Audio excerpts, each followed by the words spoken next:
Let's have a look how the M&A process looks like.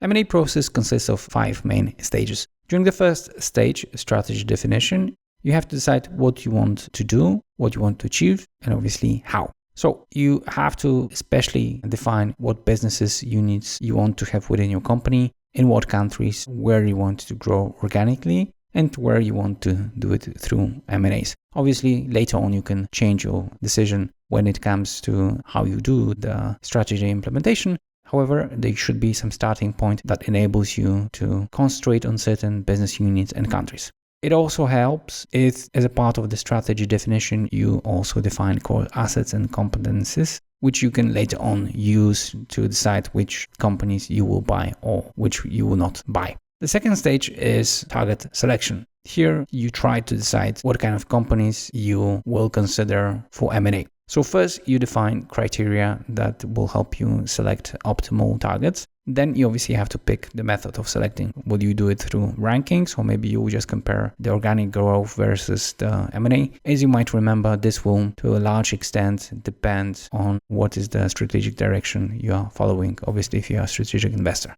Then it also helps if you define which countries, areas you will consider. To some extent, as we said, it should be done during the strategy definition phase. However, here it can be reiterated, changed, modified. Once you have the criteria, you can finally gather data, use the selected method, so for example rankings, to somehow order potential targets by preference. And finally, you create a short list of companies that you can approach and propose them to buy them. During the third stage, the so-called due diligence, you approach the companies you have shortlisted during the second stage and you conduct the due diligence. So in other words, you look at the data and see whether they are as attractive as they seem to be. And you obviously try to find what kind of problems you will have to tackle once you buy them, and how obviously you will create the value after you buy them. So this is the due diligence. You analyze the companies you are considering buying in great details. Once you decide who you want to buy and at what price, you begin the fourth stage. So you negotiate with potential seller, you propose certain price and terms.